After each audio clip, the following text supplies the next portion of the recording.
எல்லாருக்கும் வணக்கம். நான் பேச போகிறது வந்து பார்த்தீங்கன்னா வாரண்ட் வெப் சீரிஸை பற்றி ஜி5ல வந்துருக்குது. காவலர்களுடைய பயிற்சி பள்ளி வந்து பார்த்தீங்கன்னா அவங்களுக்கு வந்து சீருடை மட்டும் தான் கொடுக்குது. ஒரு போலீஸ்காரர் வந்து பார்த்தீங்கன்னா ஒரு க்ரைம் ஸ்பாட்லேருந்து க்ரைமுக்கான தலையத்து மட்டும் எடுக்கிறது கிடையாது, அவருக்கான பயிற்சியும் அங்கே தான் எடுக்கிறாரு அவர். நான் இந்த தொடர் பார்த்து அதை தான் புரிஞ்சுக்கிட்டேன். இந்த அப்ரோச்ன்ற வார்த்தைக்கு பார்த்தீங்களா, அது சினிமாவுக்கு ரொம்ப ரொம்ப முக்கியமான விஷயம். அது இந்த தொடருக்கு ஓரளவுக்கு நல்லாவே பொருந்தி வந்துச்சு தான் சொல்ல முடியும். அது பழக்கப்பட்ட போலீஸ் சப்ஜெக்ட்லேருந்து பழக்கப்படாத போலீஸ்க்கான காட்சி அமைப்புகள், அந்த வசனங்கள், நுணுக்கங்களை தான் வந்து பார்த்திங்கன்னா இந்த தொடர் ஓரளவுக்கு வேறுபடுதுன்னு சொல்ல முடியும். அதை தாண்டி அவங்க கதாநாயகனுடைய பின்னணி இருக்குது பார்த்திங்கன்னா, குடும்ப பின்னணி, இதெல்லாம் வழக்கமான ஒரு சினிமா தான். வழக்கமாக எல்லாத்தையும் நம்ம பார்க்குற விஷயம் தான். அதில் எதுவுமே புதுசாலாம் எதுவும் கிடையாது. ஒரு நார்மல் டெம்ப்ளேட் தான் அட்டன் பண்ணியிருக்காங்க. வெல் டீட்டெயில் ரைட்டிங் தான் சொல்ல முடியும். நம்ம இதை ஆக்சுவலாக ஒரு கதையாசிரியருக்கும் ஒரு டைரக்டருக்கும் முக்கிய தேவை என்னென்னா அந்த வெல் டீட்டெயில்டு ரைட்டிங் தான். அந்த வெல் டீட்டெயில்டு ரைட்டிங்கிறது ரொம்ப ரொம்ப முக்கியம். ஒரு கதையை எடுத்துகிட்டு அந்த உலகத்தோடைய பின்னணி, வரலாறு, அந்த உலகத்துக்குள்ளே அவங்க பேசுகிற அந்த மொழி பரிமாற்றம், இதெல்லாம் ஆராய்ச்சி எழுதுறது தான் ரொம்ப முக்கியமான விஷயம். அது இந்த தொடரில் நிறைய ஒர்க் அவுட் ஆகுது. ஒரு புதுசாக ஒரு போலீஸ் ஜாயின் பண்ணுறது, அது ஒரு ப்ராசஸ்ஸு.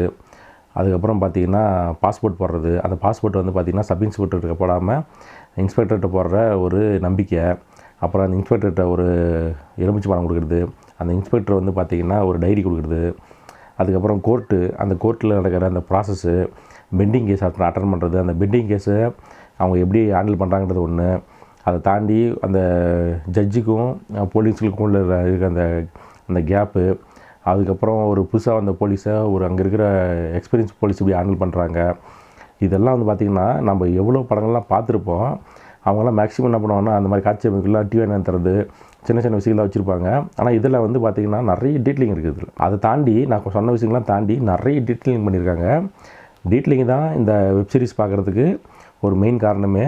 இது சில இடத்துல ஓவர் டோஸாக கூட ஆகிடுச்சு. நம்ம டாக்டர் ட்ராமா பார்க்குறோமன்ற மாதிரி ஒரு எண்ணம் வந்துச்சு எனக்கு சில இடத்துலலாம். அதை அவங்க கொஞ்சம் தவிர்த்துல தான் நினச்சிடான்னு. ஏன்னா டீட்டெயிலிங் கொடுக்கலாம், ஆனால் எனக்கு தெரிஞ்ச டீட்டெயிலிங்கில் வந்து பார்த்திங்கன்னா சதுரங்க வேட்டியும் தீரன் அதிகாரம் ஒன்றில் ரொம்ப டீட்டெயிலிங் பண்ணியிருப்பாங்க. அதுக்கப்புறம் இதில் வந்து பார்த்திங்கன்னா இதில் ஒரு வேறு சில விஷயங்கள் இருக்குது. அதை டீட்டெயிலிங் பண்ண விதமும் ரொம்ப நல்லா பண்ணியிருந்தாங்க. அதை கொஞ்சம் குறைச்சிருக்கலாமா மட்டும் நினச்சேன் நான். கதாநாயகன் பார்த்திங்கன்னா போலீஸை ஜாயின் பண்ணி அவருக்கு சில அந்த ஃபார்மாலிட்டிஸ்லாம் முடிக்கிறது லைனாக போகுது. அதில் வந்து பெண்டிங் கேஸ் கொடுக்குறாங்க அவருக்கு. அதில் ஒரு டிவிஎஸ் எக்ஸல் காணாமல் போன இதில் வந்து பார்த்திங்கன்னா ஒரு பழைய பெண்டிங் கேஸ் அதை க்ளோஸ் பண்ணுறதுக்காக போகிறாரு. அதுக்கப்புறம் அவர் என்ன கற்றுக்கிட்டாருன்றது தான் இந்த தொடர். அதை சொன்னேன் இல்லையா, இங்கே எல்லாருமே வந்து பார்த்திங்கன்னா கண் கட்டி தான் விட்ருவாங்க. நம்ம தான் இந்த உலகத்துட்டு எல்லாமே கற்றுக்கணும். இந்த உலகம் நம்ம கற்றுற தயாராக இருக்குது, நம்ம தான் கற்றுக்க தயாராக இருக்கணும். அதுதான் உண்மை. ஏன்னா நான் வந்து என்னுடைய லைஃப்பில் அந்த பிரசாத் பாண்டியராஜன் மாதிரி நானும் என் லைஃப்பில் நிறைய அட்டன் பண்ணியிருக்கேன். எல்லாமே எங்கள் அப்ரண்டிஸ் தான். யாரும் வந்து எல்லாம் ப்ரொஃபஷனலிஸ்ட்லாம் கிடையாதுங்க.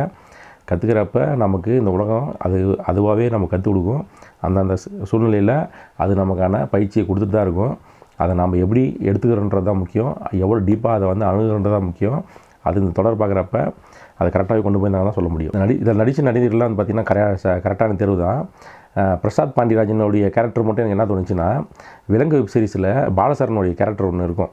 அந்த கேரக்டரு முதல்ல போலீஸ் ஸ்டேஷன் வந்து அதனுடைய லைஃப் ஆரம்பித்து அது எப்படி கொஞ்சம் கொஞ்சமாக வந்து க்ரைம் ஸ்பாட்லேருந்து போலீஸ் ஸ்டேஷன்லேருந்து மக்கள்கிட்டேருந்து எப்படி தன்னை வந்து தனக்கு தானே பயிற்சி எடுத்துக்குது, அது எப்படி வந்து அடுத்த கட்டத்துக்கு போகுதுன்றதை தான் பிரசாத் பாண்டியராஜன் கேரக்டர் மூலிமா நான் பார்த்தேன்.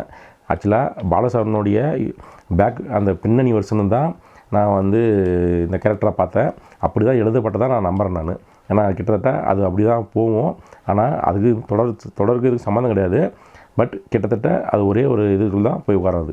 ஒரு கலா அனுபவம் தான் பார்த்திங்கன்னா ஒரு போலீஸ்காரனை தைரியமான ஆளாகவும் எதையும் சமாளிக்கக்கூடிய திறமையான ஆளாகவும் மாற்றுது அவங்கள. ஆனால் சில நேரத்தில் மூத்த அதிகாரிகளை பார்த்து அவங்க ஃபாலோ பண்ணுற விஷயம் என்னாகும்னா, போக அது வந்து ஒரு டெம்ப்ளேட்டாக மாறி கடைசியில் அவங்களும் வந்து அந்த சிஸ்டத்துக்குள்ளே அகப்பட்டுருவாங்கன்றது தான் ரொம்ப முக்கியமான விஷயம்.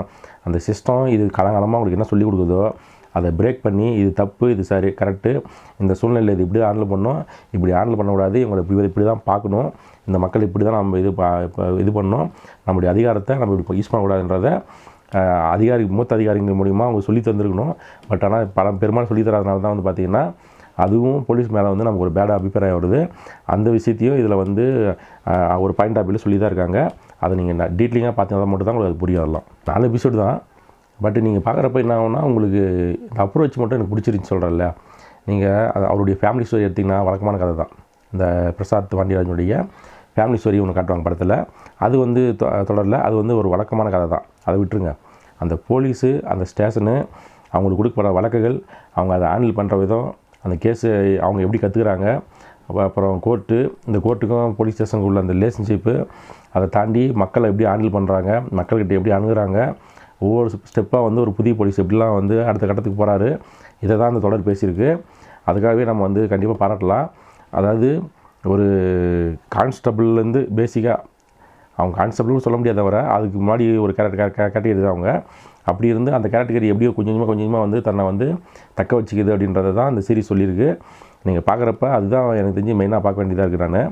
நான் மற்றபடி இது வந்து ஒரு அற்புதமான தொடரா அப்படி இப்படிலாம் கேட்டிங்கன்னா நான் அப்படி சொல்லவில்லை நான். பட் இது ஒரு டாக்கு ட்ராமாவும் நிறைய இடம் உங்களுக்கு தோணும். உங்களுக்கு கிட்டத்தட்ட நீங்கள் பார்க்குறப்ப ப்ராசஸ் தெரிஞ்சுக்கலாம், ஒரு போலீஸ் ஸ்டேஷனுடைய ப்ராசஸிங்கு, இதெல்லாம் வந்து கோர்ட் ப்ராசஸிங் போய் தெரிஞ்சுக்கலாம். அதுக்காக நீங்கள் பார்க்கலாம். அதே மாதிரி அந்த கேஸ் ஹேண்டில் பண்ணுறதும் எனக்கு பிடிச்சிருந்துச்சி. கடைசியாக ஒரு மர்டர் கேஸை ஹேண்டில் பண்ணுவாங்க, ஒரு அம்மா காணாமல் போன கேஸு. அந்த இடம் ரொம்ப நல்லா இருந்துச்சு. அது வந்து ரொம்ப இயல்பாகவும் ரொம்ப யதார்த்தமாக கொண்டு போயிருந்தாங்க. இந்த தொடரே கிட்டத்தட்ட அப்படி தான் இருக்கும். அதுக்காகவே நம்ம பார்க்கலாம். கண்டிப்பாக இது வந்து அடுத்தடுத்து கண்டினியூ ஆகிறப்ப இன்னும் நிறைய தகவல்கள் வந்து நமக்கு தெரிஞ்சுக்கலாம். ஒரு பொதுமக்களாகி நமக்கும் வந்து பார்த்திங்கன்னா இது நம்ம தெரிஞ்சுக்க வேண்டிய விஷயம் நிறைய இருக்குன்றதை தான் டைரக்டர் வந்து பயன்படுத்தி தான் நினைக்கிறேன் நான். கண்டிப்பாக பாருங்கள், பார்த்துட்டு உங்களுடைய கமெண்ட்டை வந்து சொல்லுங்கள். சப்ஸ்கிரைப் பண்ணிடுங்க, உங்கள் நண்பர்களுக்கு மறக்காமல் ஷேர் பண்ணுங்கள். தேங்க்யூ, நன்றி.